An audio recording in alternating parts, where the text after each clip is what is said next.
3일간에 걸쳤던 대통령 개헌안에 대한 주요 내용 발표, 조금 전에 마지막 발표가 있었습니다. 오늘 발표에는 대통령 4년 연임제 같은 권력구조 개편에 대한 내용이 들어 있었습니다. 자, 오늘 발표된 권력구조 개편 문제 역시 찬반 여론 뜨거울 것으로 보입니다. 네, 최창렬 용인대 교수, 백성문 변호사 스튜디오에 나와 있습니다. 안녕하십니까? 네, 안녕하세요. 예. 자, 그럼 오늘 있었던 개헌안 발표 내용 가운데 주요 부분 먼저 간단히 듣고 질문 이어가겠습니다.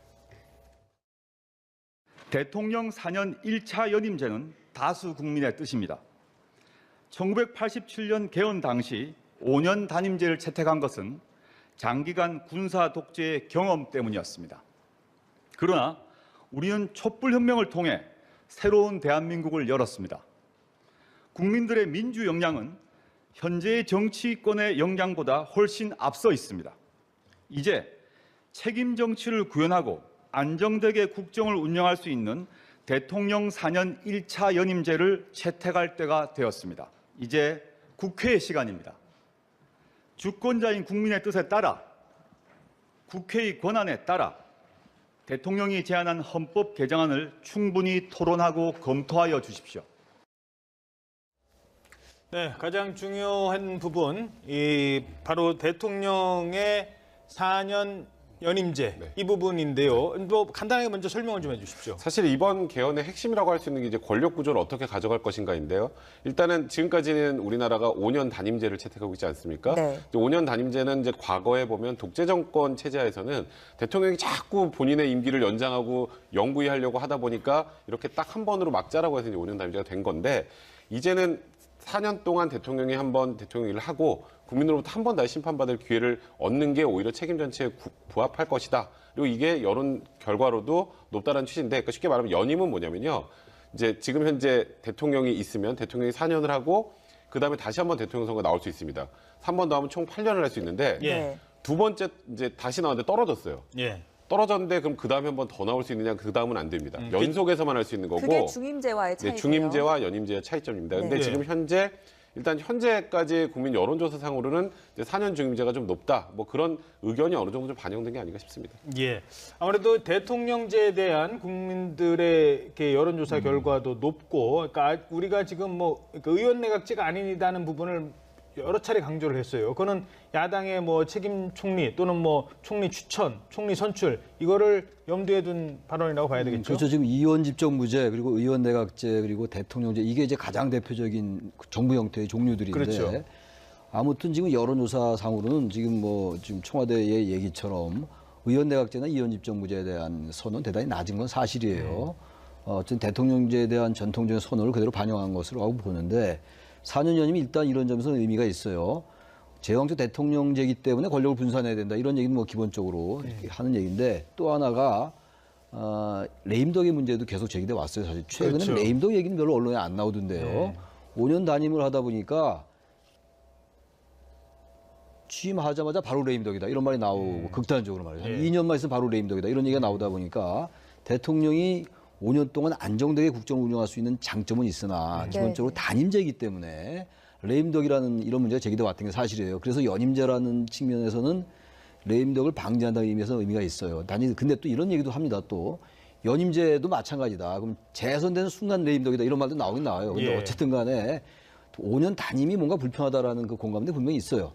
이제 핵심은 현재의 대통령제에서 대통령에게 권력이 너무 많이 집중돼 있어서 여러 가지 얘기가 지금 있는 거잖아요. 지금 뭐 전직 대통령들 얘기, 수사 계속 얘기 나오는 것이고, 뭔가 이 부분을 보완하자, 즉 대통령의 권한을 분산시키자라는 건데, 그 분산이라는 게 이제 이원 집정부제 얘기가 나오는 건데, 그 분산이 지금 야당과 여당의 생각이 전혀 달라요. 지금 그걸 이제 어떻게 조율하느냐가 관건인 것 같습니다. 그래서 그 분산, 그러니까 이른바 제왕적 대통령제를 바꾸자라고 하는 게, 지금 야당에서는 총리의 권한을 강화시키자. 그러니까 총리를 대통령이 뭐 임명을 하고 국회가 동의를 하는 수동적인 게 아니라 적극적으로 우리가 추천을 하거나 또는 우리가 선출을 하게 하자. 지금 이런 얘기를 하고 있어요. 거기에 대해서 오늘 대통령의 권한을 좀 낮추는, 총리의 권한을 높이는 방안도 청와대가 몇 가지 조항을 넣었어요. 뭐 국가 원수이라는 단어도 뺀다고 하고, 국무총리도 대통령의 명을 받아 이것도 뺀다고 한다고요. 그러니까 일단 사실상 뭐 책임 총리제를 구현하겠다라는 건데 일단 야당 입장에서 보면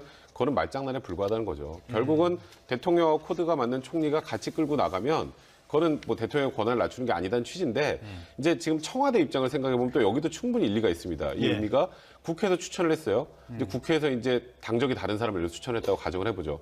그럼 정부 안에 두 당이 움직여야 되면 사사건건 이제 모든 게 충돌이 돼서 제대로 된 국정 운영이 어렵다는 거죠. 대통령제를 채택하는 이상은 총리에게 최대한 권한을 부여할 수 있지만 아예 색깔이 다른 총리를 국회가 추천하는 사람을 받는 거는 현실적으로 국정 운영에 한계가 있다는 겁니다.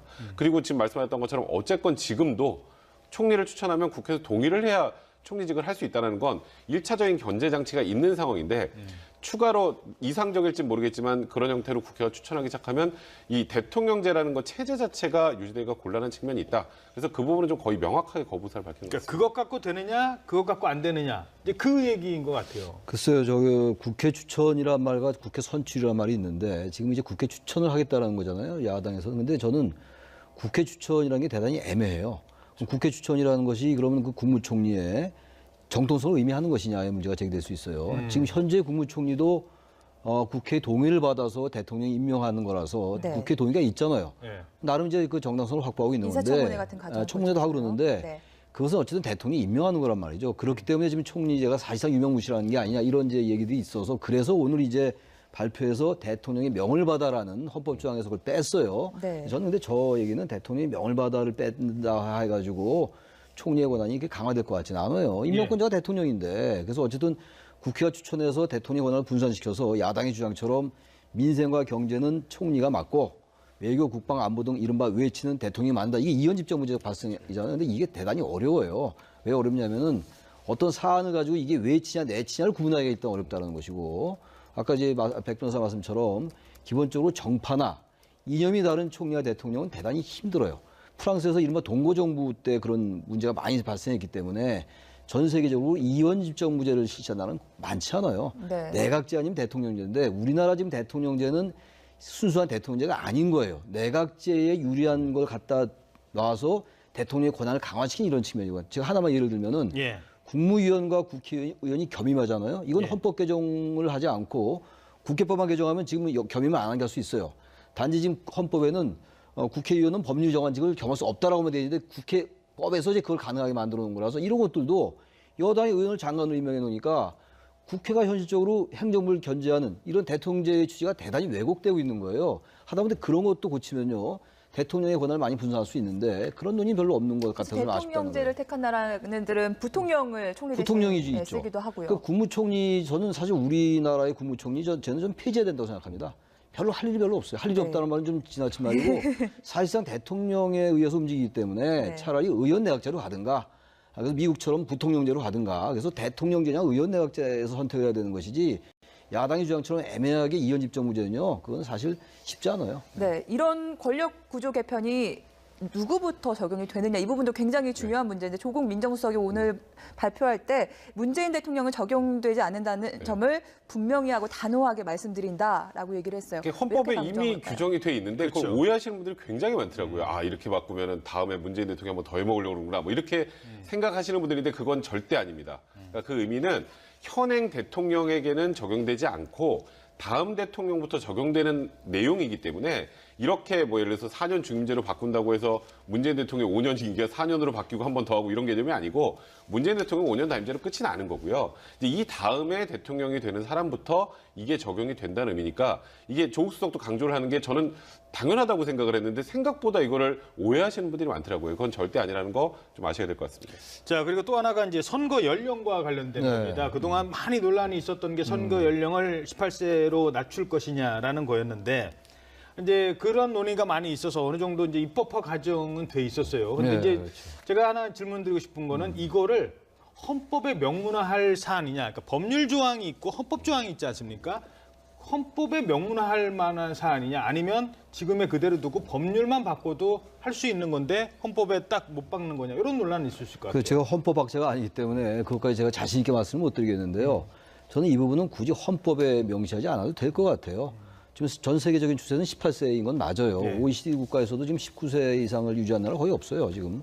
그래서 18세 쪽으로 하는 건 맞는 것 같은데 이거를 굳이 헌법에 얘기할 필요는 없을 것 같긴 합니다. 어떤 그런 것들은 법률로 한다라고 헌법에 얘기해 놓으면은 선거법이라는 게 있잖아요. 공직선거법이라는 게. 그래서 저는 이거는 뭐 헌법에 있느냐, 헌법에 반드시 지금 정부가 이거를 명기하겠다는 그런 의지를 갖고 있는 것 같지는 않고 대단히 선언적인 얘기를 한 것 같아요. 헌법적인 여러 가지 사항들을 얘기하면서 반드시 18세로 낮춰야 된다라는 그런 얘기를 하는 과정 속에 들어간 것이 아닌가 이렇게 생각합니다. 그러면은 교복 입고 이제 투표를 하러 갈 수도 네. 있다는 얘기인데 네. 어떤 장단점이 있을 수 있을까요? 사실 참정권의 확대라는 측면에서는 굉장히 바람직한 겁니다. OECD 국가들 중에 아마 우리 뭐 18세 이상으로 올린 나라들이 그렇게 많지 않을 거고요.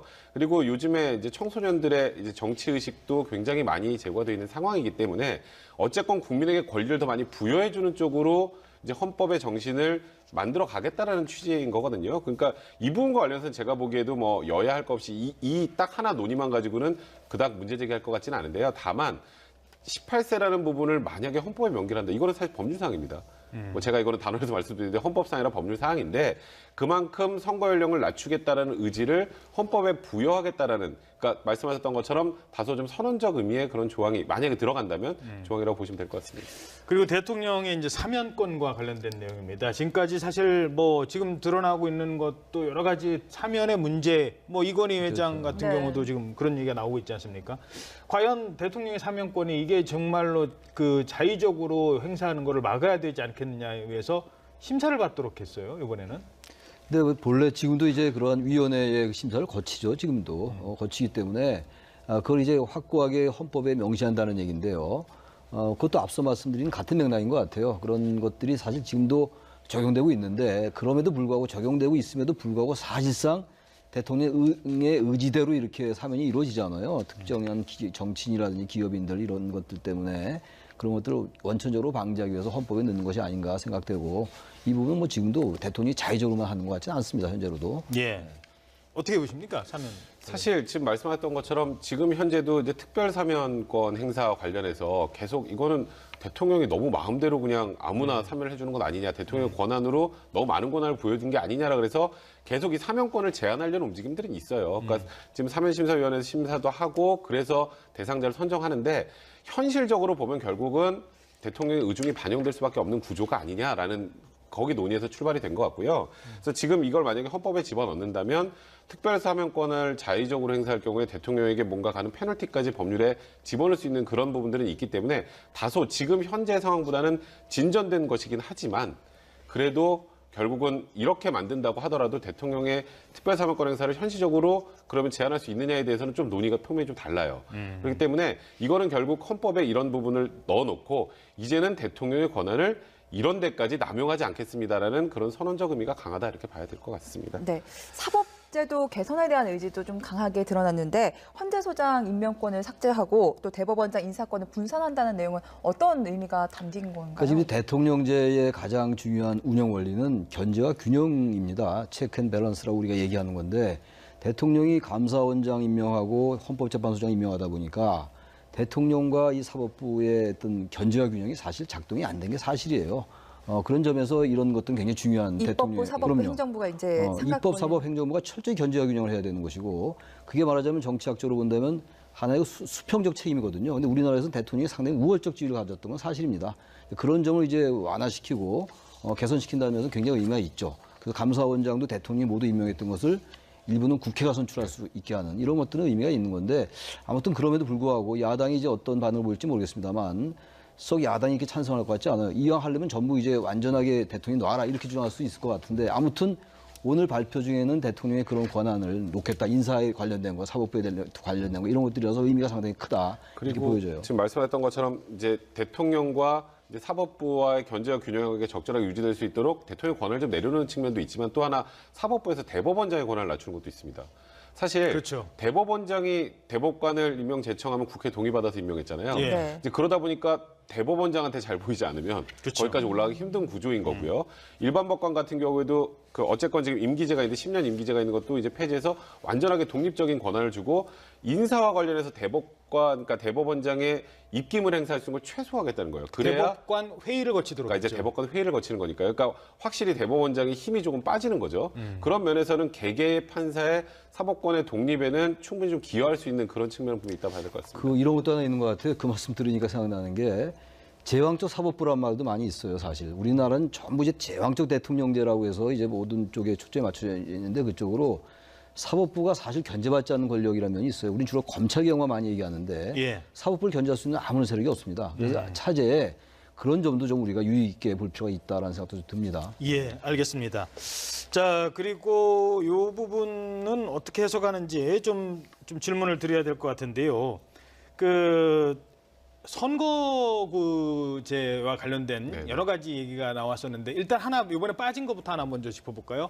그 결선 투표 얘기가 야당에서 막 요구가 있었고 이번에 포함될 수도 있다. 그러니까 대통령 선거 같은 거 할 때 뭐 과반수 이상 투표를 못 얻으면 뭐 1위, 2위가 다시 한번. 투표한다. 근데 그런 내용은 이제 논의 과정은 있었지만 빠진 것 같아요. 그 결선 투표를 하게 되면 뭐 투표를 한번 더 해야 되는 그런 뭐 비용의 문제나 여러 가지들을 고려한 것 같은데 예. 저는 그 부분은 만약에 이게 국회로 공이 넘어가서 협상을 한다면 협상의 대상이 될 수 있는 부분이라는 생각은 분명히 듭니다. 예. 어쨌건 뭐 지금 여러 명의 후보가 나오면 50% 미만의 득표를 해서 대통령이 돼서 대통령이 전권을 가지고 나라를 끌고 나가는 거에 대해서 좀 뭐 정당성이나 정통성이 좀 부족하다는 얘기들은 분명히 있기 때문에 확실하게 과반수 이상의 국민의 지지를 얻은 대통령을 대통령으로 선출을 하기 위해서는 결선 투표제 도입도 필요하다는 의견들이 굉장히 많기 때문에 이거는 지금 오늘 사실 지금까지 나온 내용들이요. 예. 조문을 우리가 본 건 아닙니다. 예. 지금 그냥 이렇게 바뀝니다. 그리고 오늘 오후 그렇죠. 4시 설명을 정도에 들어보고. 이제 조문이 전체적으로 네. 공개가 된다고 하는데 그 조문 전체로 공개된 다음에 어떤 부분이 빠지고 어떤 부분이 들어갔는지를 좀 확인하는 게 좀 더 필요하지 않을까. 물론 이제 지금 여기서 발언에서 빠졌다고 해도 그렇게 들어갈 있죠. 수는 있는 네. 거죠. 네. 그리고 하나 이거는 좀 이제 정무적인 해석이 좀 필요할 것 같은데요. 국회의석이 투표자의 의사에 비례하여 배분되어야 된다. 그러니까 이 얘기를 하면서 무슨 얘기를 했냐면요. 20대 총선 때 민주당, 새누리당 합산 득표율은 65%인데 두 당의 의석은 80%가 넘었다. 그러니까 이 비례대표 문제도 관련이 돼 있는 것 같고요. 이제 그런 부분들을 아예 명시를 한다는 겁니다. 국회의석은 투표자의 의사에 비례하여 배분되어야 한다. 이게 왜 제가 말씀을 드리냐면 헌법에 그렇게 딱 정해놓으면 그걸 가지고 그걸 근거로 법을 만들고 그렇지 않은 법을 만들면 헌재로 가면은 이길 수 있는 승소할 수 있는 가능성이 높아지기 때문에 아무리 선언적이라지만 이 조항이 있고 없고가 달라지거든요. 이게 이제 사실 그 부분도 공직선거법으로 미룰 수가 있죠. 선거법에서 그런 것들을 규정하면 되는데 그 얘기는 지금 연동형 비례대표제 이런 것들과 맞물리는 얘기들이에요. 예. 그러니까 지금 이제 우리나라의 선거제도가 1인 한 명을 뽑는 소선거구제 플러스 단순 다수제예요. 예. 그러니까 한 표라도 많이 얻는 후보가 되니까 죽은 표, 사표가 굉장히 많이 나온단 말이죠. 예. 그러다 보니까 표의 등가성의 문제가 생기는 것이고 유권자의 표심이 상당히 왜곡된 면이 있는 거예요. 아주 극단적으로 얘기하면 표차는 10표 차이밖에 안 나는데 전체 의석에서 다 지는 수가 있어요. 다 모든 그렇죠. 지역에서 예. 한 명만 뽑으니까 예. 한 표 차로 계속 이겼다. 그럼 그 정당이 다 됐는 이제 예. 극단적인 예입니다만 그런 면에서 국민들의 유권자의 정치적 의사가 골고루 비례적으로 반영되는 건 굉장히 중요합니다. 이건 보수 진보의 문제도 아니고 이념의 문제도 아닌데 그런 부분들을 강력하게 의식해서 지금 헌법에 넣은 거예요. 그래서 저는 점도 이제 그만큼 중요하다는 것을 선언적으로 얘기하는 거라서 지금 우리나라의 선거제도는 선거제도가 바뀌지 않으면 아무리 권력 구조를 바꾸고 정부 형태를 바뀐다 해도 정치 발전이 안 된다라는 그런 명제들은 많이 있는 거거든요. 그래서 저는 그런 의미에서 헌법에 명기하려 하는 것이 아닌가 이런 생각이 좀 듭니다. 네, 그러면서 이런 거에 온전하게 반영될 수 있도록 선거법을 개정해 주실 것을 희망합니다.까지 해봐 얘기를. 저는 그 내용은 사실 야당에게 약간 러브콜을 보내는 그런 내용들이 아닌가 싶어요. 뭐 저번 총선 생각해 보면 지금 현재 자유한국당 뭐 그 전실은 뭐 새누리당이었지만 자유한국당과 지금 민주당이 전체로 가졌던 이제 국민들의 그 표 퍼센트하고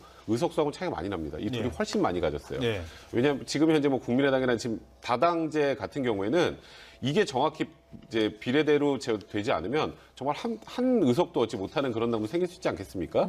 그러니까 최대한 우리가 일정 부분 표를 얻으면 그만큼의 의석수를 확보할 수 있는 그런 선거구제를 만들자라는 취지이기 때문에 지금 현점에서 지금 원내 1, 2당을 제외한 뭐 지금 바른미래당이나 지금 민주평화당이나 정의당 입장에서는 충분히 환영할 만한 내용입니다. 이 선언적인 의미만으로도. 근데 이제 이걸 가지고 선거구제를 만들 때를 보면 항상 이제 막상 선거가 다가오면 본인 당에 제일 유리한 쪽으로 만들고 싶어 해서 이게 제대로 된 실현이 안 되는데 이렇게 헌법의 규정을 딱 해놓는 순간 그다음부터는 이에 맞지 않으면 그게 위헌이 될 수도 있기 때문에 이거는 아까 말씀하셨던 것처럼 민주주의의 정확한 구현이나 국민들의 투표의 가치, 1인 1표의 가치를 정확하게 반영한다는 측면에서는 좀 의미 있는 그런 조항이라고 봐야 될 것 같습니다. 네, 자 이렇게 대통령이 발의할 개헌안이 사흘째 모두 공개가 됐습니다. 그런데 이 개헌안을 두고 정치권을 떠나서 여론이 첨예하게 갈리는 지점이 많았습니다. 예, 특히 어제 발표됐던 내용 가운데 토지 공개념에 대해서는 벌써부터 좀 의견이 분분한 것 같습니다. 정치권의 목소리 먼저 들어보시겠습니다. 예를 들어서 한 달에 2천만 원의 이익을 내는 중소기업이 1,500만 원을 임대료에 내고 나머지 500만 원만 사실상의 그 이익으로 남는다는 이런 지대 경제의 현실, 이것을 개선하지 않고 우리 경제가 더 이상 성장할 수 있겠는가. 말하자면은 지대가 경제의 발목을 잡고 있는 현실을 개선해야 한다, 이런 점이고요. 또 하나는 일상 삶 속에서, 생활 속에서 말하자면 부동산을 얼만큼 가지고 있느냐에 따라서 자산의 양극화가 일어나고 있는데, 이 자산의 양극화가 소득의 양극화보다도 훨씬 더 심각해서 이것이 사회적인 갈등을 야기하는 잠재적인 어떤 위협으로 작용하고 있는 이 현실, 이것을 개선하지 않고 우리 사회의 통합을 유지할 수 있느냐, 이런 두 가지 측면에서 생각한다면 적어도 지금보다 토지 공개념의 개념이 조금은 더 강화될 필요가 있습니다. 북한이 지금 똑같은 대한민국에서 같은 말을 쓰고 똑같은 민족인데 거기는 지금 2,000불도 안 되는 그런 상황이고 우리는 3만 불이 된 차이가 바로 그런 시장 경제와 민주주의냐 아니면 사회주의냐에서 찾아볼 수밖에 없는 거죠. 그런 상황에서 우리가 많은 부분 이런 수정을 해가면서 소득 불평등이라든지 양극화라든지. 네, 안상수 의원은 이제 화면에 나온 건 창원시장의 모습이었고요. 안상수 의원의 목소리와 잠시 방송 진행에 차질이 있었습니다. 네, 시청자 여러분께 사과드리겠습니다. 예. 네. 자, 그 토지 공개념과 관련된 질문을 좀 더 드려야 될 것 같죠? 네. 네. 지금 얘기를 들어보니까 민주당 쪽에서는 땅값이 더 양극화를 부풀리고 있다라는 입장이고 또 제3권을 침해할 수 있다는 게 또 한국당의 입장인데 여기에서 논란이 좀 분분할 것 같아요. 양면성이 있는 거고 이런 부분들이야말로 이제 첨예하게 쟁점이 갈릴 수밖에 없어요. 자산의 양극화가 사실 우리나라 빈부격차의 가장 중요한 원인인 거 맞아요. 부동산 문제 이런 것들. 그런데 문제는 이제 이 토지 공개념을 과연 이제 보수 진영이나 야당이 이것을 어떻게 받아들일까의 문제. 다른 권력구조 분산과는 전혀 차원을 달리한 문제이기 때문에 이건 대단히 예민한 문제거든요. 그러니까 이 부분은 이제 토지 공개념이라는 개념은 노태우 정권 때 1988년도 그러니까 87년도 9차 개헌이 돼가지고 처음 대통령 직선제에 의해서 민주화가 된 첫 대통령이 노태우 대통령인데 그때 노태우 정부 때 이 토지 공개념이 도입됐었어요. 그래서 다들 아시겠습니다만 지금 택지 소유 상한제는 이제 위헌 판결 받았고 토지 초과 이득세 이건 헌법 불합치 그리고 개발 이익 환수 이거는 상당히 문제가 지적되고 있고 이런 상황이에요 현실적으로. 아이러니는 그때 김대중 총재의 야당은 반대해서 그 당시도 그랬어요. 그러니까 야당과 여당의 그런 차이인 것 같긴 한데 이 토지 공개념은 사실 이 토지에 대한 문제이기 때문에 다른 사유재산과 좀 다르게 볼 수 있어요. 근데 제가 이 자리에서 그걸 제 개인적인 의견 얘기할 수 없는 것이고 공적인 부분과 사적인 문제의 문제고 또 하나 사적 재산을 얼마나 국가가 인정하냐의 문제와 연결될 수 있는 문제이기 때문에 굉장히 예민한데 단지 이런 말씀 좀 드리고 싶어요. 어떤 사적 소유를 부인한다라고 비판할 수 있겠으나 모든 것을 부인하는 게 전혀 아니거든요. 일정 부분 이상은 안 된다라고 얘기하는 것이고 그다음에 토지로 인해서 얻는 지나친 이득 이런 것들을 이제 어느 정도 국가 환수한다는 얘기니까 다시 말하면 공공재라는 게 있는 거 아니겠어요? 토지는 사실은 태어날 때부터 있는 게 아니고 기존에 존재했던 것이기 때문에 거기서 얻는 많은 이익은 상당히 공적인 개념이 포함된다라고 할 수 있는 거거든요. 단지 여기에 대해서 또 비판적으로 본다면 지금 헌법에도 이러한 것들을 제한할 수 있는 규정은 있어요. 공공의 이익에 한해서 규제할 수 있다 이런 선언적인 규정이 있기 때문에 굳이 꼭 이런 것들을 구체적으로 넣어야 되느냐 헌법에서 위헌이라고 판결 난 것까지 이런 얘기는 있을 수가 있는데 이거는 그야말로 정권이 자신들의 이념과 연관되는 문제이기 때문에 앞으로 치열한 토론이 정해질 것 같아요. 위헌이라고 판결 났으니까 넣으려고 하는 거죠. 바로 그래서 넣는 거죠. 그러니까 이 정권의 어떤 그런 이념적 지향이 그대로 드러나는 거라서 찬반이 굉장히 첨예하게 갈릴 것 같습니다. 이 부분은. 그러니까 이게 부동산이 계속 상승을 하게 되면 그러니까 이런 거죠. 그러니까 일을 통해서 돈을 버는 사람과 부동산이 상승해서 가만히 앉아서 돈을 버는 사람들을 비교를 하면 이제 다른 국민들이 상대적 박탈감을 느낄 수밖에 없는 거고 그게 오히려 사회 발전에 저해한다는 기본적인 틀이 있어요. 근데 그래서 어떻게든 맨날 우리 정권 바뀔 때마다 하는 게 뭐 집값 잡겠다, 뭐 잡겠다, 땅값 잡겠다 맨날 그 얘기를 하는 건데 그게 이제 현실적으로 어렵다라고 지금 이번 정부는 판단하고 있는 것 같아요. 다만 저는 좀 걱정이 되는 건 말씀하셨던 것처럼 이미 지금 헌법에서도 재산권은 공공복리를 위해서 제한이 가능해요. 그런데 굳이 토지 공개념이라는 개념을 넣는다면 옛날에 위헌받았던 걸 부활시키게 된다는 그런 뉘앙스로 딱 들릴 수밖에 없거든요. 예. 사실 이제 원래 조세를 이제 세금을 부과하려면 이익이 발생하면 거기에서 세금을 가져가는 건데 이제 토지 초과 이득세법 같은 경우는 땅값이 올라요. 근데 그 땅값이 오르는 게 구체적인 수치가 명확하진 않거든요. 예. 땅값이 오르면 그냥 내가 갖고 있는 땅값이 오른 거의 일부분을 가져가겠다는 거거든요. 그게 과연 이제 세금 조세부가 원리에도 맞는지에 대한 의문이 드는 거고, 그러니까 이제 그 당시 위헌이 나왔던 거고, 택지 소유 상황 같은 경우는 그 몇 평으로 제한할까요? 옛날에 200평으로 제한했거든요. 200평 넘으면 넘는 거에 다 세금 내야 됐었어요. 그러니까 이제 그거는 너무 지나치게 제한한 데서 200평이 너무 좁다라 그래서 그때 위헌이 나왔던 거거든요. 그러니까 이런 부분을 그럼 어떻게 규정을 할 것인지에 대해서도 어느 정도 생각을 해야 될 것 같은데, 이제 문제는 이게 보수 쪽에서 보면 이건 너무 이미 헌법에도 제한할 수 있는 근거가 있는데 너무 좀 지나치게 좀 진보 쪽으로 나가는 게 아니냐 이제 하는 비판이 있을 수밖에 없는 거고요. 그리고 제 주변에서도 이 부분에 대해서 가장 문제 제기하는 분들이 많다, 뭐 이렇게 얘기가 나오고 있는 상황입니다. 예, 그러니까 지금 이제 이 논란이 되는 이유는 그동안 이런 정부의 정책이 위헌이라는 또는 헌법 불합치라는 판결을 받아서 제대로 시행을 되지 못했어요. 그런데 이걸 헌법에 넣는 순간 이제부터는 모든 게 달라지잖아요. 이제는 그런 위헌이 안 나오죠. 위헌이 이런 안 법이 나오기 생겨도. 때문에 그런 정책을 얼마든지 만들 수 있다는 그 근거가 마련되는 거 아니겠습니까? 그러니까 이제 그런 부분에 대해서 우려와 걱정을 하는 겁니다. 그러니까 뭐 지금 뭐 택지 소유 상한제나 뭐 토지 초과 이득세법이나 이런 게 무조건 제가 틀렸다는 개념이 아니라 이게 그 당시에도 너무 좀 포퓰리즘적인 그런 느낌도 있었고, 이게 지나치게 또 개인의 재산권을 심하게 제한한다. 말씀드렸던 것처럼 이게 또 그리고 조세를 부과하는 거에 대한 원리에도 좀 반한다. 이런 여러 가지 문제들이 복합이 돼서 위헌이 나왔는데, 지금 현재 헌법이 유지된다면 이런 법이 다시 생기면 또 위헌이 나오겠죠.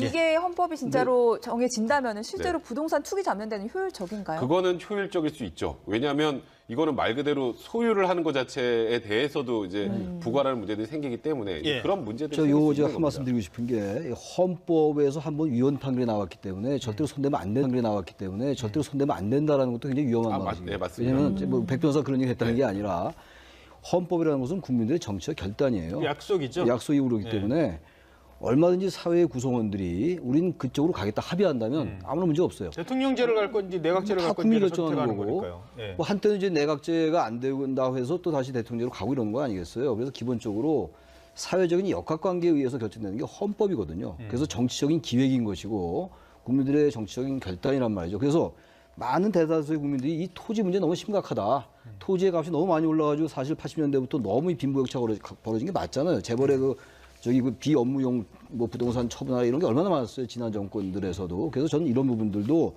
국민들 상당수가 토지는 공개념이 적용돼야 되는 게 맞다고 한다면 과거의 헌법 불합치 판정이 내렸다 하더라도 헌법에 넣는 건 문제가 안 될 수 있다라는 말씀을 드리고 싶습니다. 예. 자, 그렇다면 이제 공은 국회로 넘어가게 됐습니다. 문재인 대통령이 26일 발의하겠다고 했고 과연 여야가 합의를 볼 수 있을지가 관건입니다. 네, 문 대통령과 청와대는 여야가 합의만 한다고 한다면 언제라도 대통령 개헌안을 철회할 수 있다는 입장인데 이 부분에 대해서 천정배 민주평화당 헌정특위위원장은 이렇게 얘기했습니다. 함께 들어보겠습니다. 사실은 좀 유체이탈 화법입니다. 대통령이 국회를 상대로 너희들끼리 해봐라 하는데요. 사실은 국회에 가장 큰 영향력을 가진 분이 대통령입니다. 그거 현실 아닙니까? 네. 대통령이 지금 우리나라에서 가장 국민들의 지지도 많이 얻고 있고 또 더구나 국회 여당, 민주당이 사실은 대통령이 그 당의 지도자 아닙니까? 그래서 저는 민주당, 여당의 지도자들을 독려해 가면서 이걸 협상을 하도록 해야 되는 것이지 대통령은 국회 책임이다. 또는 더 나아가서 앞으로 아마 야당 책임이다 하고 밀어붙일지 모르겠습니다만은 그런 방식의 태도를 취해서는요. 그게 모르겠어요. 폼은 날지 모르지만 개헌이 될 리가 없지 않습니까? 될 일도 안 되게 지금 만들고 있는 거지. 네, 유체이탈 화법입니다. 이거 어서 많이 듣던 얘기를 또 저도 많이 듣던 얘기인데 등장했는데 민주평화당이 이번에 이제 이 부분은 굉장히 반대를 하고 있어요. 그게 아마 유축헌데 선거구제 문제 때문에 그런 것 같아요. 아까 말씀하신 그 연동형 비례대표제. 왜냐하면 이 이제 작은 정당들은 그 정당 투표가 활성화되고 연동형 비례대표제가 되면 의석이 늘어나잖아요. 그렇죠. 근데 지금 이제 그런 걸 얘기하지 않았기 때문에 이제 야당이 이걸 중심으로 해서 개헌연대가 나올 수 있지 않냐 얘기가 나오고 있기 때문에 네네네. 민주평화당이 이제 범진보로 분류되면서도 여기 대해서 굉장히 비판적으로 나오는 거거든요. 그런데 천정배 의원의 말이 좀 일리가 있다고 봅니다. 근데 또 다른 관점에서 본다면은 대통령이 그래도 이 정도라도 사흘에 걸쳐서 국민들에게 주의를 환기시키고 야당을 좀 촉구하고, 좋게 말하면 촉구, 야당 입장에서는 압박 이렇게 느끼는 거 아니에요 지금? 근데 그런 것들에 대해서 저는 긍정적 의미가 좀 있다고 봐요. 그래서 네. 헌법 논의가 좀 활성화돼야지 헌법을 개정해야 된다는 그 당위성은 다 인정하면서도 사실상 국민들 사이에서도 헌법 논의가 별로 없어요. 그러니까 과거에 그 개헌을 보면요 9차례가 있었잖아요. 3차 개헌과 9차 개헌을 빼놓고 전부 정부 주도였어요. 전부 정당 대표가 배제됐고. 그러니까 3차 개헌은 4.19 혁명 이후에 있었던 내각제 개헌이었고 9차 개헌은 6.25 항쟁 이후에 있었던 민주화 개헌이었어요. 예. 그 나머지는 전부 그냥 흐지부지 됐던 거기 때문에 이번에는 더 개헌 논의를 활성화시켜야 되는데 그런 것들을 촉발시킨다는 의미에서 저는 천정배 의원의 말이 일리가 있음에도 불구하고 마냥 비판적으로 볼 건 아니다. 정부의 개헌한 네. 이런 무임직임을 이렇게 생각합니다. 그러니까 이제 야당의 입장은 그거죠. 그러니까 개헌을 안 하겠다는 게 아니라 왜 6월 지방선거 지금 이제 얼마 남지도 동시에 않았는데 거기서 갑자기 하느냐. 아까 그 조국 수석 설명할 때 보면요, 아예 날짜까지 다 이렇게 맞춰놨습니다. 요번에 하고 다음 이렇게 맞춰놨습니다. 요번에 하고 다음 선거 때 맞추면 지방선거랑 대통령 선거, 그러니까 쉽게 말해서 중앙선거랑 지방정부 선거를 같이 하고 중간에 국회의원 선거 4년마다 가면 중간평가로 받을 수 있습니다. 딱 맞춰놨기 때문에 얼마나 좋습니까? 이런 식으로 얘기를 하니까 그런 부분을 이제 문제 삼는 것 같아요. 근데 사실 저번 대선 때 다 뭐 사실 이번에 지방선거하고 연계할 뭐 생각이 있다는 취지의 얘기는 다 했잖아요. 이제 저는 그렇기 때문에 지금 물론 정부가 이렇게 그냥 우리가 달리니까 너네가 따라와라는 취지로 가는 거는 저도 옳지 않다고 생각합니다만 제가 안타까운 게 뭐냐면 정부에서 어쨌건 지금 3일 동안 우리가 개헌안 이렇게 마련했습니다. 국민한테 통보하고 다 알려주고 있는 상황이지 않습니까? 그러면 국회에서 각 당마다 지금 현재 나온 개헌안의 문제가 뭐고 이런 부분을 배제하고 이런 식으로 간다면 협의하겠다 쪽으로 나와야 되는데 저는 국회에서 뭘 하고 있는지 솔직히 잘 모르겠어요. 그렇죠. 국회에서 무슨 안을 내고 있는지 잘 모르겠어요. 게다가 역대 정권은 예를 들어서 박근혜 전 대통령은 개헌 얘기할 때요. 뭐 개헌 얘기 나오면 그게 다 블랙홀입니다, 여러분. 블랙홀이다. 그거 개헌 지금 얘기하면 안 돼요. 그랬어요. 그러다가 갑자기 최순실 수사한다니까 느닷없이 국회 와가지고 개헌합시다 그랬거든요. 그렇죠. 그런 정략적인 움직임은 아니라는 겁니다. 원칙을 가지고 하겠다는 거고 먼저 시작을 하는 거고 그런 욕을 먹어가면서도 하겠다는 건데 문제는 야당이 지금 반대를 하고 있는 상황에서 지금 개헌한 내용 보니까 아니 그 지방선거 끝날 때까지 우리가 토지 공개념 어떻게 할 건지 뚝딱뚝딱 할 수 있겠습니까? 그다음에 동일임금 동일노동 우리가 그때까지 뚝딱뚝딱 안 되죠. 할 수 있겠어요? 현실적으로는 어떻게 보십니까? 근데 지금까지 국회가 아무것도 안 하고 있다가 지금 이제 개헌 논의합니다가 아니잖아요. 물론 예. 이거는 그동안에 엄청나게 국회에서도 많이 연구를 해왔던 겁니다. 그러니까 그중에서 어떻게 안을 마련해서 어떤 식으로 갈지는 선택만 하면 되는 정도의 수준이에요. 지금 여기서 공개념을 어쩌고저쩌고 뭐 이걸 어쩌고저쩌고는 아니에요. 물론 그 정도인데 일단 정부 주도 정부 그 구조만 가지고도 지금 내각 뭐 의원 집정부제까지는 아니래도 책임 총리냐 아니면 대통령 중심제냐를 가지고도 지금 여야가 근데 이제 저는 걱정되는 건 각 당마다 생각이 다 다르죠.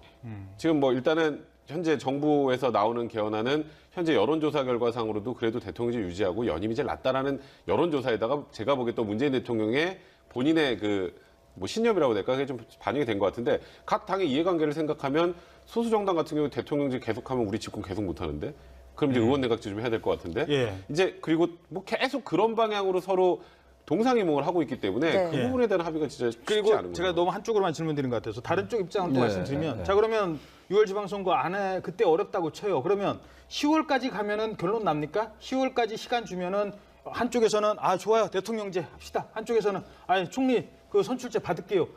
지금 이 논의 내용 자체가 정당의 어떤 생사 여타를 쥐고 있는 논의 내용인데 10월 가면은 합의 다 될까요? 제가 볼 때는 되기 확률이 거의 없다고 보여요. 한 80% 이상 없을 예. 것 같은데 왜냐면요.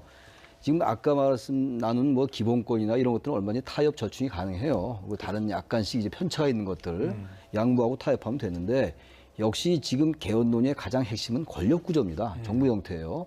물론 권력 구조가 바뀐다고 해서 좋아진다는 보장 없어요. 지금 이 의원 내각제냐 의원 집정부제냐 또 지금 야당이 얘기하는 거는 분권형 대통령제를 골자로 하는 책임 총리. 이거 제가 보기에는요. 전 개인적인 얘기입니다만 형용 모순 같아요. 분권형 대통령제를 근간으로 하면서 책임 총리를 한다. 근데 이 책임 총리가 국회 선출 또는 국회 추천을 받는 거라면 이건 국무총리나 대통령이 다 이원적인 정통성을 갖고 있는 기관들이기 때문에 이건 지금의 국무총리하고는 차원을 달리하는 거예요. 충돌할 경우에 문제죠. 엄청 충돌을 누구 편을 들 수가 없어요. 예. 왜냐하면 헌법적인 정당성을 다 가지고 있기 때문에. 그렇죠. 그래서 이 부분은 야당도 적어도 현 단계에서 볼 때는 양보하지 않는 것처럼 보이고 집권당은 마찬가지예요. 그래서 이게 과연 저충될 것이냐 예. 이 부분 네. 때문에 대단히 회의적이에요. 예를 들어서 이 얘기하면 좀 더 길어집니다만 통일세 얘기를 한번 해보자고요. 통일세. 자, 통일은 누구의 그 업무입니까? 대통령의 업무잖아요. 외교, 통일, 국방. 그래서 어렵다는 거예요. 그런데 세금은 누구의 업무입니까? 총리 업무입니다. 통일세 갖고 총리랑 대통령이랑 의견이 다르다. 그럼 누가 권한이 있는 거예요? 그러니까 그게 정말 말 그대로 이론적으로는 뭐 대통령의 권한이 좀 줄어들고 견제와 균형의 원리를 잘 맞출 수 있는 정부 형태다라고 하지만 현실로 들어오면 지금 말씀하셨던 것처럼 이건 누가 결정해야 되지? 그리고 충돌할 수밖에 없는 구조고요. 예. 그리고 이게 아무리 내치와 외치를 분리한다고 하더라도 이게 예를 들어서 이념을 달리하는 두 명이 한 정부 안에 들어 있으면 그러면 이제 뭔가 모든 정책을 할 때마다 부딪힐 수밖에 없고 예. 그런 현실적인 문제들도 좀 야당도 좀 고려를 할 필요가 있지 않을까 네, 생각됩니다. 야사당의 기본적인 반대 이유는 일단 주체인 것 같습니다. 네. 대통령 주도의 개헌이 아니라 국회 주도의 개헌이 돼야 된다는 건데 그럼에도 불구하고 이번 대통령 발의 개헌안이 국회를 표결에 붙여질 가능성, 통과될 가능성은 뭐 어떻게 별로 없다고 보시는지. 봐야죠. 일단 야당은 분명한 입장을 보이고 있는 거기 때문에 그리고 어쨌든 국회 제적 3분의 2의 찬성이 필요하기 때문에 이것이 그대로 붙여진다면 야당은 설령 뭐 그러지도 않겠습니다만 네. 정부 여당의 그런 개헌안에 상당 부분 동의한다 하더라도 절차적 측면에서 반대할 가능성이 높다고 생각합니다. 예, 알겠습니다. 여기까지 듣도록 하고요. 이제 이명박 전 대통령 오늘 뭐 운명의 날을 맞게 되는데요. 그 정부는 판단하고 있는 것 같아요. 다만 저는 좀 걱정이 되는 건 말씀하셨던 것처럼 이미 지금 헌법에서도 재산권은 공공복리를 위해서 제한이 가능해요. 그런데 굳이 토지 공개념이라는 개념을 넣는다면 옛날에 위헌받았던 걸 부활시키게 된다는 그런 뉘앙스로 딱 들릴 수밖에 없거든요. 예. 사실 이제 원래 조세를 이제 세금을 부과하려면 이익이 발생하면 거기에서 세금을 가져가는 건데 이제 토지 초과 이득세법 같은 경우는 땅값이 올라요. 근데 그 땅값이 오르는 게 구체적인 수치가 명확하진 않거든요. 예. 땅값이 오르면 그냥 내가 갖고 있는 땅값이 오른 거의 일부분을 가져가겠다는 거거든요. 그게 과연 이제 세금 조세부가 원리에도 맞는지에 대한 의문이 드는 거고 그러니까 이제 그 당시 위헌이 나왔던 거고 택지 소유 상황 같은 경우는 그 몇 평으로 제한할까요? 옛날에 200평으로 제한했거든요. 200평 넘으면 넘는 거에 다 세금 내야 됐었어요. 그러니까 이제 그거는 너무 지나치게 제한한 데서 200평이 너무 좁다라 그래서 그때 위헌이 나왔던 거거든요.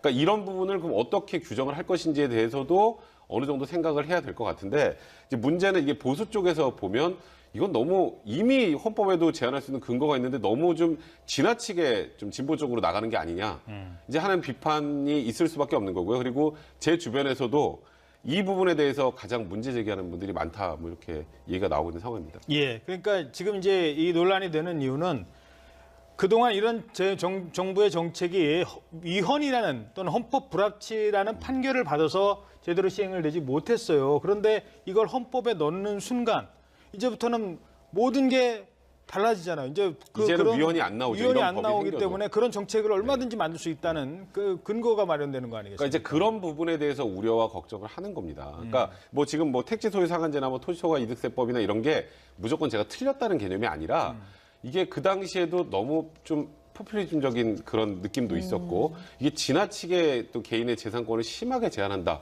말씀드렸던 것처럼 이게 또 그리고 조세를 부과하는 거에 대한 원리에도 좀 반한다. 이런 여러 가지 문제들이 복합이 돼서 위헌이 나왔는데 지금 현재 헌법이 유지된다면 이런 법이 다시 생기면 또 위헌이 나오겠죠.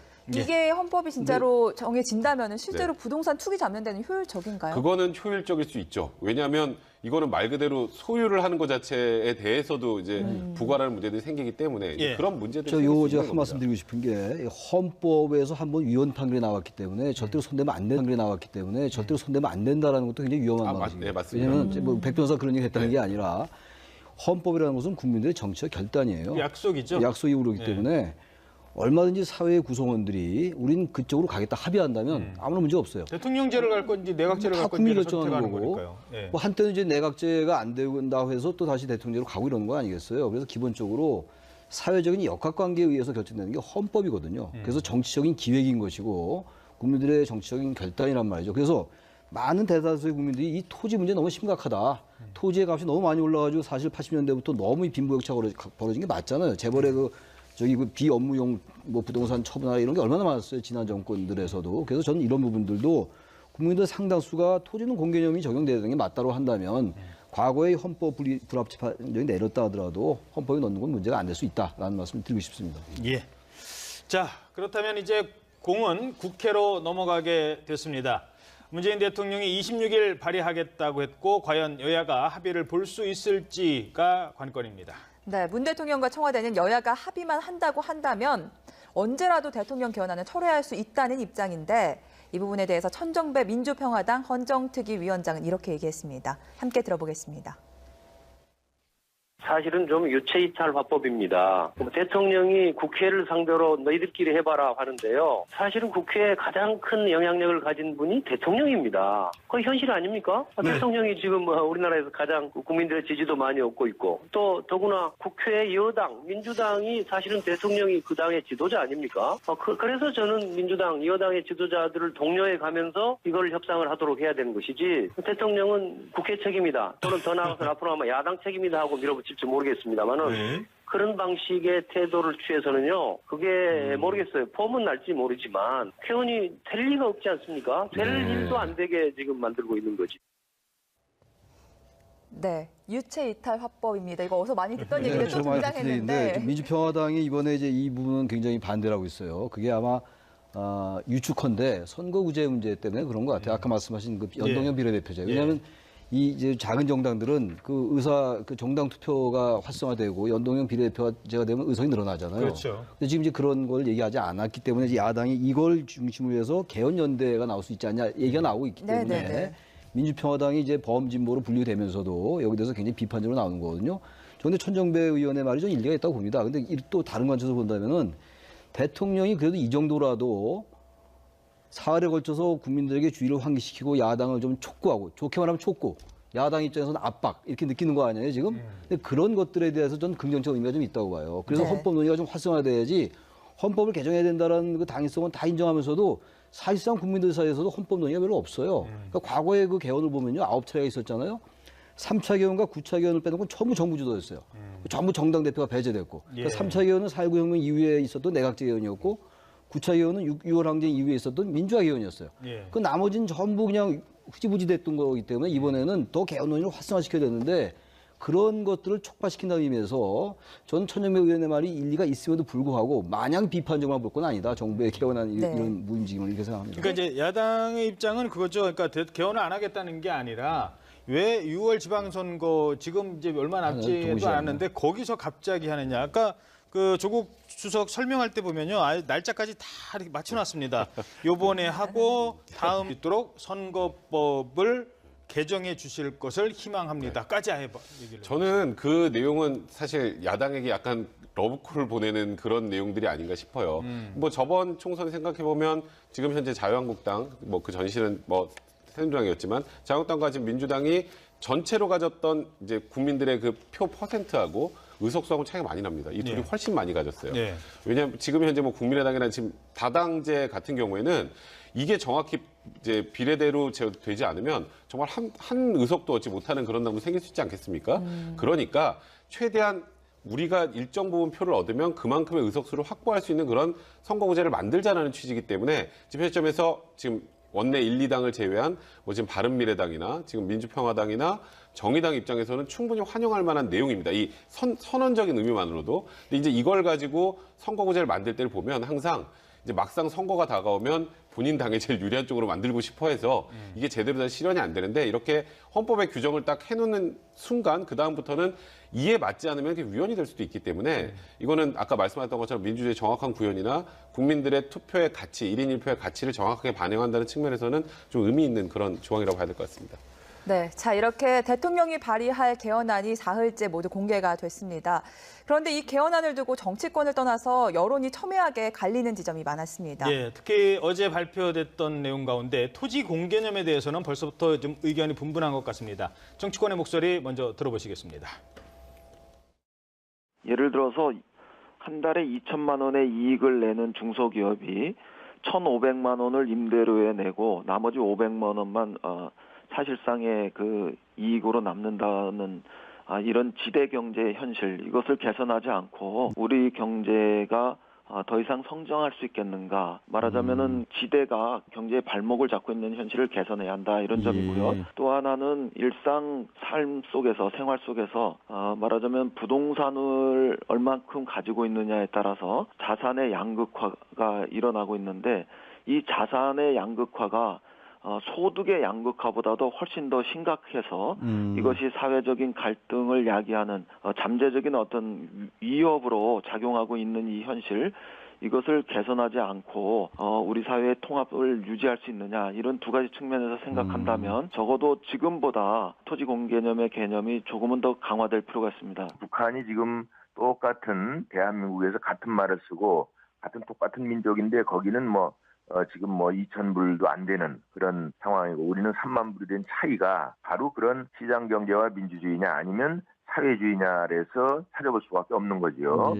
그런 상황에서 우리가 많은 부분 이런 수정을 해가면서 소득 불평등이라든지 양극화라든지. 네, 안상수 의원은 지금 화면에 나온 건 창원시장의 모습이었고요. 안상수 의원의 목소리와 잠시 방송 진행에 차질이 있었습니다. 네, 시청자 여러분께 사과드리겠습니다. 나갔습니다. 예. 네. 자, 그 토지 공개념과 관련된 질문을 좀 더 드려야 될 것 같죠? 네. 지금 얘기를 들어보니까 민주당 쪽에서는 땅값이 더 양극화를 부풀리고 있다라는 입장이고 또 제3권을 침해할 수 있다는 게 또 한국당의 입장인데 여기에서 논란이 좀 분분할 것 같아요. 양면성이 있는 거고 이런 부분들이야말로 이제 첨예하게 쟁점이 갈릴 수밖에 없어요. 자산의 양극화가 사실 우리나라 빈부격차의 가장 중요한 원인인 거 맞아요. 부동산 문제 이런 것들. 그런데 문제는 이제 이 토지 공개념을 과연 이제 보수 진영이나 야당이 이것을 어떻게 받아들일까의 문제. 다른 권력구조 분산과는 전혀 차원을 달리하는 문제이기 때문에 이건 대단히 예민한 문제거든요.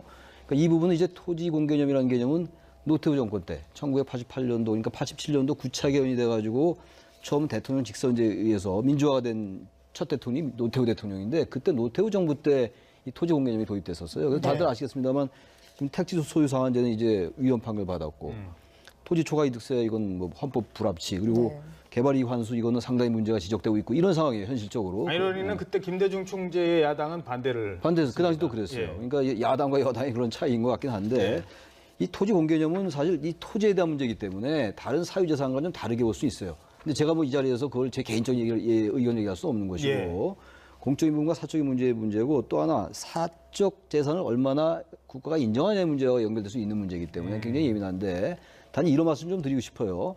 어떤 사적 소유를 부인한다라고 비판할 수 있겠으나 모든 것을 부인하는 게 전혀 아니거든요. 일정 부분 이상은 안 된다라고 얘기하는 것이고 그다음에 토지로 인해서 얻는 지나친 이득 이런 것들을 이제 어느 정도 국가 환수한다는 얘기니까 다시 말하면 공공재라는 게 있는 거 아니겠어요? 토지는 사실은 태어날 때부터 있는 게 아니고 기존에 존재했던 것이기 때문에 거기서 얻는 많은 이익은 상당히 공적인 개념이 포함된다라고 할 수 있는 거거든요. 단지 여기에 대해서 또 비판적으로 본다면 지금 헌법에도 이러한 것들을 제한할 수 있는 규정은 있어요. 공공의 이익에 한해서 규제할 수 있다 이런 선언적인 규정이 있기 때문에 굳이 꼭 이런 것들을 구체적으로 넣어야 되느냐 헌법에서 위헌이라고 판결 난 것까지 이런 얘기는 있을 수가 있는데 이거는 그야말로 정권이 자신들의 이념과 연관되는 문제이기 때문에 앞으로 치열한 토론이 정해질 것 같아요. 위헌이라고 판결 났으니까 놀려고 하는 거죠. 바로 그래서 넣는 거죠. 그러니까 이 정권의 어떤 그런 이념적 지향이 그대로 드러나는 거라서 찬반이 굉장히 첨예하게 갈릴 것 같습니다. 이 부분은. 그러니까 이게 부동산이 계속 상승을 하게 되면 그러니까 이런 거죠. 그러니까 일을 통해서 돈을 버는 사람과 부동산이 상승해서 가만히 앉아서 돈을 버는 사람들을 비교를 하면 이제 다른 국민들이 상대적 박탈감을 느낄 수밖에 없는 거고 그게 오히려 사회 발전에 저해한다는 기본적인 틀이 있어요.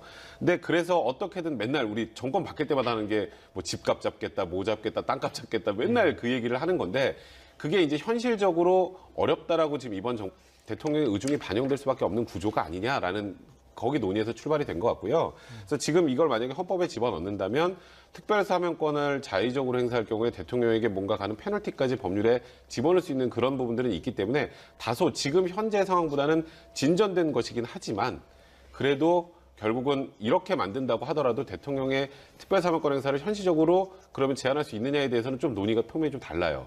그렇기 때문에 이거는 결국 헌법에 이런 부분을 넣어놓고 이제는 대통령의 권한을 이런 데까지 남용하지 않겠습니다라는 그런 선언적 의미가 강하다 이렇게 봐야 될 것 같습니다. 네, 사법제도 개선에 대한 의지도 좀 강하게 드러났는데 헌재소장 임명권을 삭제하고 또 대법원장 인사권을 분산한다는 내용은 어떤 의미가 담긴 건가요? 그러니까 지금 대통령제의 가장 중요한 운영 원리는 견제와 균형입니다. 체크 앤 밸런스라고 우리가 얘기하는 건데 대통령이 감사원장 임명하고 헌법재판소장 임명하다 보니까 대통령과 이 사법부의 어떤 견제와 균형이 사실 작동이 안 된 게 사실이에요. 그런 점에서 이런 것들은 굉장히 중요한 입법부, 대통령. 사법부, 그럼요. 행정부가 이제 입법, 사법, 행정부가 철저히 견제와 균형을 해야 되는 것이고 그게 말하자면 정치학적으로 본다면 하나의 수평적 책임이거든요. 근데 우리나라에서는 대통령이 상당히 우월적 지위를 가졌던 건 사실입니다. 그런 점을 이제 완화시키고 개선시킨다는 면에서 굉장히 의미가 있죠. 그래서 감사원장도 대통령이 모두 임명했던 것을 일부는 국회가 선출할 수 있게 하는 이런 것들은 의미가 있는 건데 아무튼 그럼에도 불구하고 야당이 이제 어떤 반응을 보일지 모르겠습니다만 썩 야당이 이렇게 찬성할 것 같지 않아요. 이왕 하려면 전부 이제 완전하게 대통령이 놔라 이렇게 주장할 수 있을 것 같은데 아무튼 오늘 발표 중에는 대통령의 그런 권한을 놓겠다. 인사에 관련된 거, 사법부에 관련된 거 이런 것들이라서 의미가 상당히 크다. 이렇게 그리고 보여져요. 지금 말씀하셨던 것처럼 이제 대통령과 이제 사법부와의 견제와 균형이 적절하게 유지될 수 있도록 대통령 권한을 좀 내려놓는 측면도 있지만 또 하나 사법부에서 대법원장의 권한을 낮추는 것도 있습니다. 사실 그렇죠. 대법원장이 대법관을 임명 제청하면 국회 동의받아서 임명했잖아요. 예. 네. 이제 그러다 보니까 대법원장한테 잘 보이지 않으면 그렇죠. 거기까지 올라가기 힘든 구조인 거고요. 일반 법관 같은 경우에도 그 어쨌건 지금 임기제가 있는데 10년 임기제가 있는 것도 이제 폐지해서 완전하게 독립적인 권한을 주고 인사와 관련해서 그러니까 대법원장의 입김을 행사할 수 있는 걸 최소화하겠다는 거예요. 그래야 대법관 회의를 거치도록 그러니까 이제 했죠. 대법관 회의를 거치는 거니까요. 그러니까 확실히 대법원장의 힘이 조금 빠지는 거죠. 그런 면에서는 개개의 판사의 사법권의 독립에는 충분히 좀 기여할 수 있는 그런 측면은 분명히 있다 봐야 될 것 같습니다. 이런 것도 하나 있는 것 같아요. 그 말씀 들으니까 생각나는 게 제왕적 사법부란 말도 많이 있어요, 사실. 우리나라는 전부 이제 제왕적 대통령제라고 해서 이제 모든 쪽에 초점이 맞춰져 있는데 그쪽으로 사법부가 사실 견제받지 않는 권력이라는 면이 있어요. 우리는 주로 검찰 경우만 많이 얘기하는데 예. 사법부를 견제할 수 있는 아무런 세력이 없습니다. 그래서 차제에 그런 점도 좀 우리가 유의 있게 볼 필요가 있다라는 생각도 좀 듭니다. 예, 알겠습니다. 자, 그리고 이 부분은 어떻게 해석하는지 좀 질문을 드려야 될 것 같은데요. 그 선거구제와 관련된 네네. 여러 가지 얘기가 나왔었는데 일단 하나 이번에 빠진 것부터 하나 먼저 짚어볼까요? 그 결선 투표 얘기가 야당에서 막 요구가 있었고 이번에 포함될 수도 있다. 그러니까 대통령 선거 같은 거 할 때 뭐 과반수 이상 득표를 못 얻으면 뭐 1위, 2위가 다시 한번. 투표한다. 근데 그런 내용은 좀 논의 과정은 있었지만 빠진 것 같아요. 그 결선 투표를 하게 되면 뭐 투표를 한번 더 해야 되는 그런 뭐 비용의 문제나 여러 가지들을 고려한 것 같은데 예. 저는 그 부분은 만약에 이게 국회로 공이 넘어가서 협상을 한다면 협상의 대상이 될 수 있는 부분이라는 생각은 분명히 듭니다. 예. 어쨌건 뭐 지금 여러 명의 후보가 나오면 50% 미만의 득표를 해서 대통령이 돼서 대통령이 전권을 가지고 나라를 끌고 나가는 거에 대해서 좀 뭐 정당성이나 정통성이 좀 부족하다는 얘기들은 분명히 있기 때문에 확실하게 과반수 이상의 국민의 지지를 얻은 대통령을 대통령으로 선출을 하기 위해서는 결선 투표제 도입도 필요하다는 의견들이 굉장히 많기 때문에 이거는 지금 오늘 사실 지금까지 나온 내용들이요. 예. 조문을 우리가 본 건 아닙니다. 예. 지금 그냥 이렇게 바뀝니다. 그리고 오늘 오후 그렇죠. 4시 설명을 정도에 들어온 이제 거고. 조문이 전체적으로 네. 공개가 된다고 하는데 그 조문 전체적으로 공개된 다음에 어떤 부분이 빠지고 어떤 부분이 들어갔는지를 좀 확인하는 게 좀 더 필요하지 않을까. 물론 이제 지금 여기서 발언에서 빠졌다고 해도 그렇게 들어갈 수는 있죠. 있는 네. 거죠. 네. 그리고 하나 이거는 좀 이제 정무적인 해석이 좀 필요할 것 같은데요. 국회의석이 투표자의 의사에 비례하여 배분되어야 된다. 그러니까 이 얘기를 하면서 무슨 얘기를 했냐면요. 20대 총선 때 민주당, 새누리당 합산 득표율은 65%인데 두 당의 의석은 80%가 넘었다. 그러니까 이 비례대표 문제도 관련이 돼 있는 것 같고요. 이제 그런 부분들을 아예 명시를 한다는 겁니다. 국회의석은 투표자의 의사에 비례하여 배분되어야 한다. 이게 왜 제가 말씀을 드리냐면 헌법에 그렇게 딱 정해놓으면 그걸 가지고 그걸 근거로 법을 만들고 그렇지 않은 법을 만들면 헌재로 가면은 이길 수 있는 승소할 수 있는 가능성이 높아지기 때문에 아무리 선언적이라지만 이 조항이 있고 없고가 달라지거든요. 이게 이제 사실 그 부분도 공직선거법으로 미룰 수가 있죠. 선거법에서 그런 것들을 규정하면 되는데 그 얘기는 지금 연동형 비례대표제 이런 것들과 맞물리는 얘기들이에요. 예. 그러니까 지금 이제 우리나라의 선거제도가 1인 1명을 뽑는 소선거구제 플러스 단순 다수제예요. 예. 그러니까 한 표라도 많이 얻는 후보가 되니까 죽은 표, 사표가 굉장히 많이 나온단 말이죠. 예. 그러다 보니까 표의 등가성의 문제가 생기는 것이고 유권자의 표심이 상당히 왜곡된 면이 있는 거예요.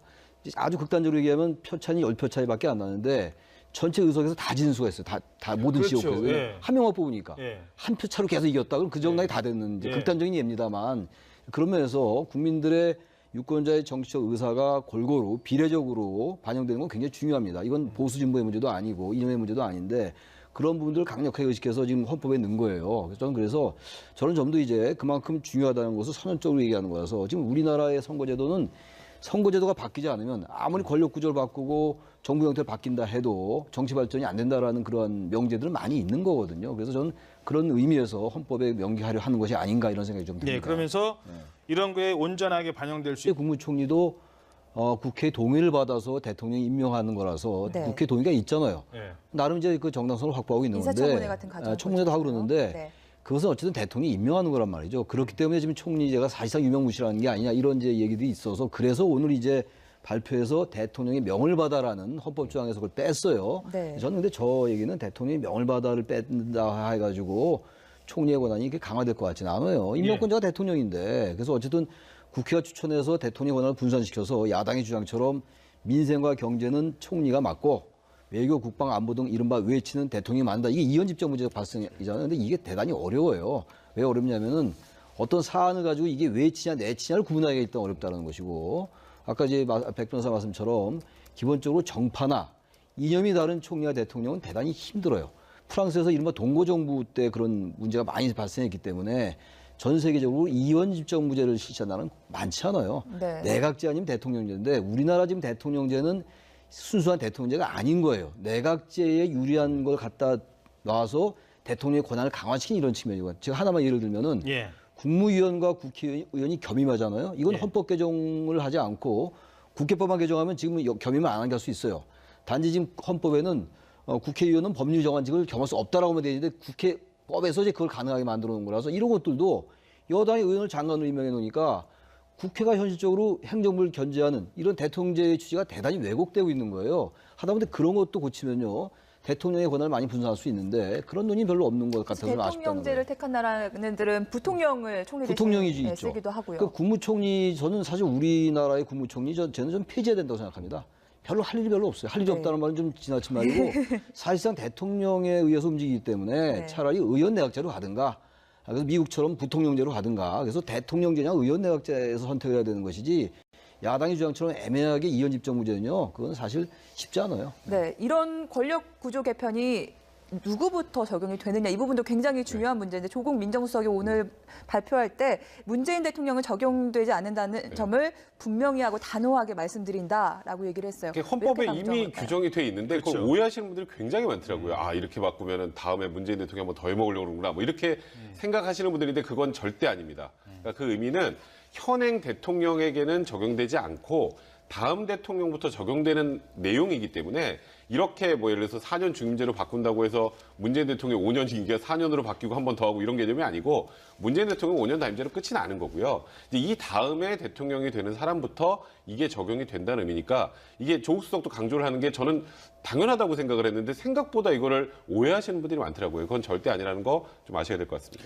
자, 그리고 또 하나가 이제 선거 연령과 관련된 네. 겁니다. 그동안 많이 논란이 있었던 게 선거 연령을 18세로 낮출 것이냐라는 거였는데 이제 그런 논의가 많이 있어서 어느 정도 이제 입법화 과정은 돼 있었어요. 근데 네, 이제 그렇죠. 제가 하나 질문드리고 싶은 거는 이거를 헌법에 명문화할 사안이냐, 그러니까 법률 조항이 있고 헌법 조항이 있지 않습니까?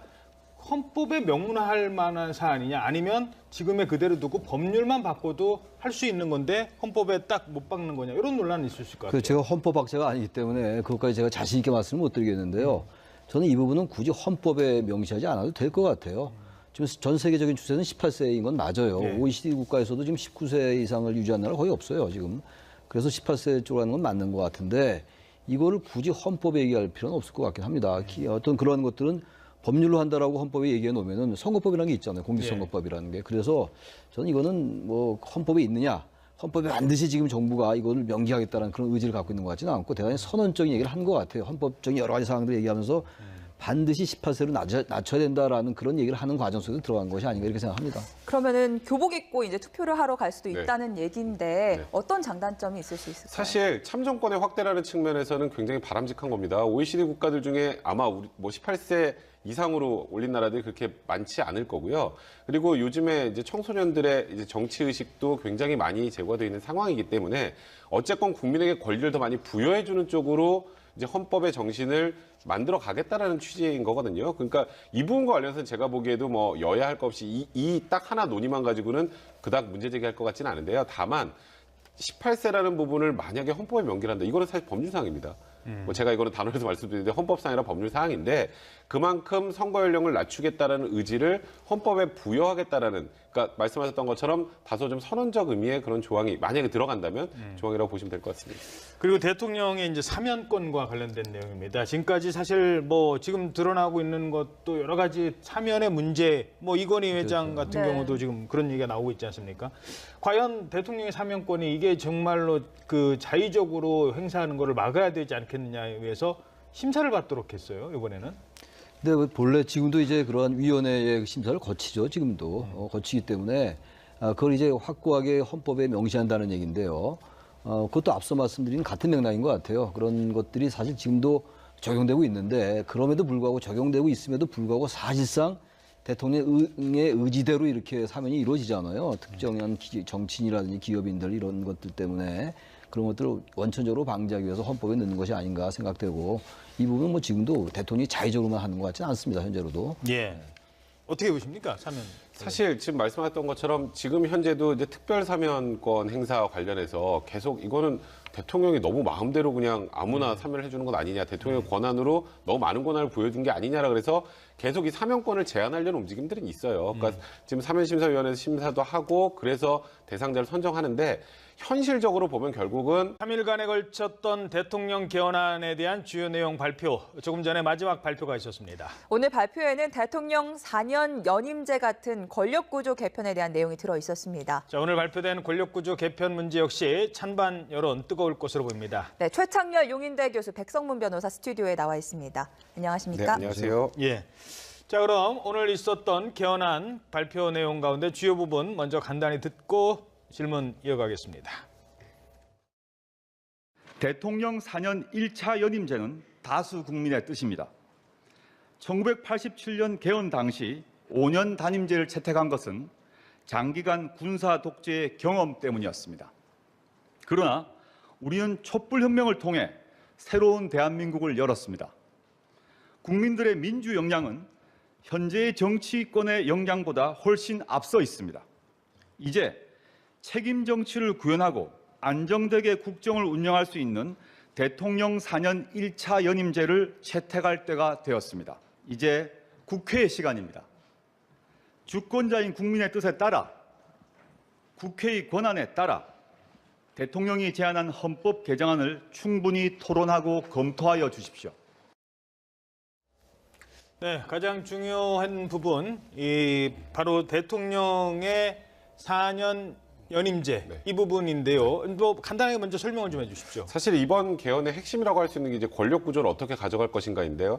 일단은 지금까지는 우리나라가 5년 단임제를 채택하고 있지 않습니까? 네. 5년 단임제는 이제 과거에 보면 독재 정권 체제하에서는 대통령이 자꾸 본인의 임기를 연장하고 영구히하려고 하다 보니까 이렇게 딱 한 번으로 막자라고 해서 이제 5년 단임제가 된 건데 이제는 4년 동안 대통령이 한 번 대통령 일을 하고 국민으로부터 한 번 다시 심판받을 기회를 얻는 게 오히려 책임 전체에 부합할 것이다. 그리고 이게 여론 결과로도 높다는 취지인데, 그러니까 쉽게 말하면 연임은 뭐냐면요.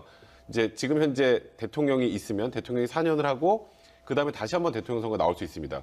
3번 더 하면 총 8년을 할 수 있는데 예. 두 번째 이제 다시 나왔는데 떨어졌어요. 예. 떨어졌는데 그럼 그다음에 한 번 더 나올 수 있느냐? 그다음은 안 됩니다. 연속해서만 할 수 있는 거고. 그게 중임제와의 차이고요. 네, 중임제와 연임제의 차이점입니다. 근데 네. 지금 현재까지 국민 여론조사상으로는 이제 4년 중임제가 좀 높다. 뭐 그런 의견이 어느 정도 좀 반영된 게 아닌가 싶습니다. 예. 아무래도 대통령제에 대한 국민들의 이렇게 여론조사 결과도 높고, 그러니까 우리가 지금 뭐 의원 내각제가 아니다는 부분을 여러 차례 강조를 했어요. 그거는 야당의 뭐 책임 총리 또는 뭐 총리 추천, 총리 선출 이거를 염두에 둔 발언이라고 봐야 되겠죠. 그렇죠. 지금 의원 집정부제 그리고 의원 내각제 그리고 대통령제 이게 이제 가장 대표적인 정부 형태의 종류들인데 그렇죠. 아무튼 지금 여론조사상으로는 지금 청와대의 얘기처럼 의원 내각제나 의원 집정부제에 대한 선언은 대단히 낮은 건 사실이에요. 어쨌든 대통령제에 대한 전통적인 선언을 그대로 반영한 것으로 하고 보는데 4년 연임이 일단 이런 점에서는 의미가 있어요. 제왕적 대통령제이기 때문에 권력을 분산해야 된다. 이런 얘기는 뭐 기본적으로 이렇게 하는 얘기인데 또 하나가 레임덕의 문제도 계속 제기돼 왔어요. 사실 최근에 그렇죠. 레임덕 얘기는 별로 언론에 안 나오던데요. 5년 단임을 하다 보니까